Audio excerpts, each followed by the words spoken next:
আজকে আমি তোমাদের সাথে শেয়ার করছি কালকের পুজোর কিছু মুহূর্ত। এই পুজোটা ছিল আমার বাপের বাড়িতে, তো পুরোটা আমি ক্যাপচার করতে পারিনি, ফোনে তুলতে পারিনি, কারণ আমার ভিডিও ধরে দেওয়ার মতো কেউ নেই, হেল্প করার মতো বা সাপোর্ট করার মতো আমার পাশে দাঁড়িয়ে আমার সাথে ভিডিও করে দেওয়ার মতো সেরকম নেই। যতটুকু করি নিজে করি, একা করি। তো তোমরা সবাই যদি পাশে থাকো, আমি নিশ্চয়ই অনেক দূর এগিয়ে যাবো। তোমরা আমার পাশে থাকলে আমিও তোমাদের পাশে থাকবো। সেই ছোটোবেলা থেকে দেখে আসছি আমাদের বাড়িতে খুব বড় করে প্রতিমা তুলে পুজো করা হতো। আগে দুদিন ধরে আমাদের বাড়িতে মিস্ত্রিরা, মানে আমার বাবার কাছে যারা কাজ করে তাদেরকে খাওয়ানো হতো, বড় করে ধুমধাম করে পুজো করা হতো। কিন্তু বলে না, সময়ের সাথে সাথে সব কিছুই কমে যায়। তো মা বাবাও অসুস্থ, মা বাবাও অতটা পেরে ওঠে না, তার জন্য আমাদের এখন ঘটে ছোট্ট করে পুজো করা হয়। এরকম ঘট ডোবানো হয়ে গেল। বলে না, আধুনিক যুগে আধুনিক ব্যাপার স্যাপার, তো পুকুর টুকুর কিছু নেই বলে টাইম কলের জলে ঘট ডোবানো হলো। ঘট প্রতিষ্ঠা করা হয়ে গেল। এদিকে দেখো কাকিমা লুচি ভাজছে, এদিকে এই যে নিখিলদা ঘন্টা বাজাচ্ছে। বামুন ঠাকুর পুজোয় বোঝা গেছে। আমি হাতে হাতে সবার বামুন ঠাকুরের হাতে সমস্ত কিছু এগিয়ে দিচ্ছিলাম। বাঙালির কাছে বিশ্বকর্মা পুজো মানে দুর্গা পুজোর ঘণ্টা বেজে গেল। আকাশে ঘুড়ির মেলা মন নিয়ে যায় সেই ছোট্টবেলায়।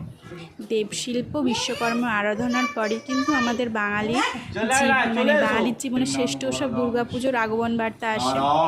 তো আবার বিশ্বকর্মা পুজোর পরই কিন্তু আকাশে ঘুড়ি ওড়ানোর উৎসব পালন করা হয়।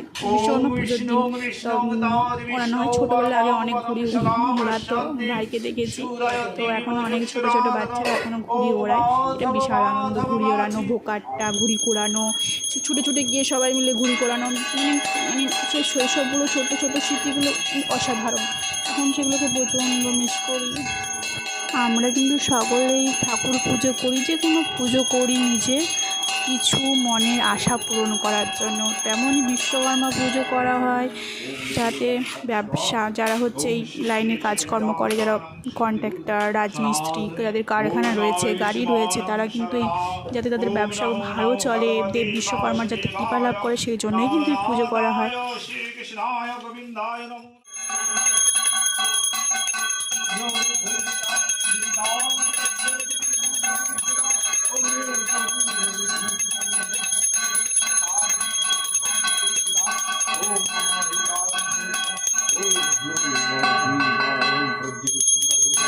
বনস্পতি ধূপে নমঃ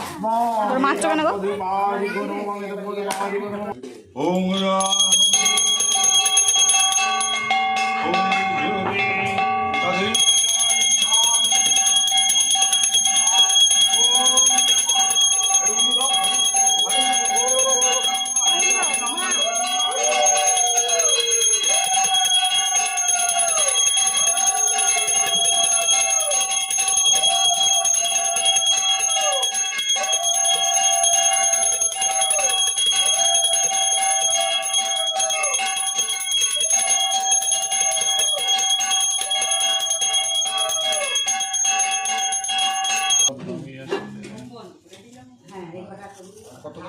ওম ত্রম্বকং যজামহে সুগন্ধিং পুষ্টিবর্ধনং দিবেনি। উঠে দাঁড়াও তুমি।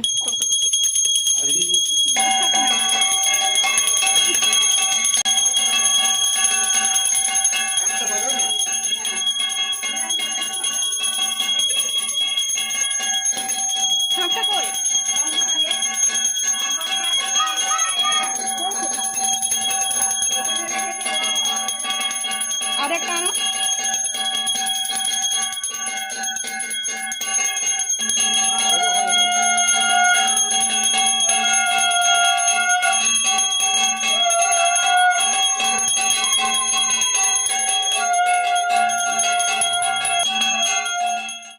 বিশ্বকর্মাকে কিন্তু স্বয়ংভূ বিশ্বের স্রষ্টা হিসেবে বিবেচনা করা হয়। তিনি দেবতা কৃষ্ণের রাজধানী দ্বারকা শহরটি নির্মাণ করেছিলেন। এছাড়াও রামায়ণে বর্ণিত লঙ্কানগরী, পাণ্ডবদের মায়াসভা, রামায়ণে উল্লিখিত ব্রহ্মার পুষ্পক রথ, দেবতাদের বিভিন্ন গমনাগমনের জন্য বিভিন্ন বাহন, দেবপুরী এবং বিষ্ণুর সুদর্শন চক্র, শিবের ত্রিশূল, কুবেরের অস্ত্র, ইন্দ্রের বর্জ্য, কার্তিক সহ দেবতাদের জন্য বহু কল্পিত অস্ত্র, তিনিই কিন্তু নির্মাণ করেছিলেন। বিশ্বকর্মের ভক্তরা বিশ্বাস করেন যে তিনি এই বিশ্বের সব কর্মের সম্পাদক, তিনি সব ধরনের শিল্পের প্রকাশক।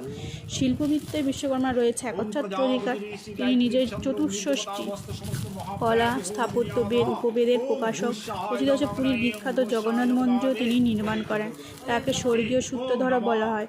আবার বেহুলার যে বাসর ঘরও কিন্তু তিনিই নির্মাণ করেছিলেন।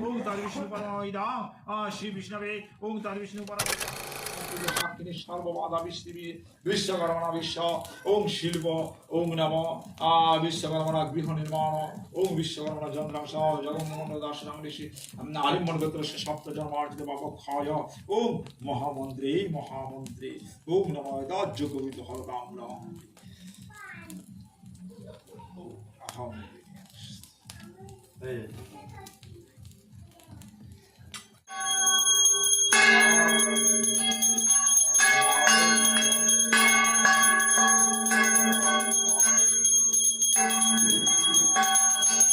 Thank you.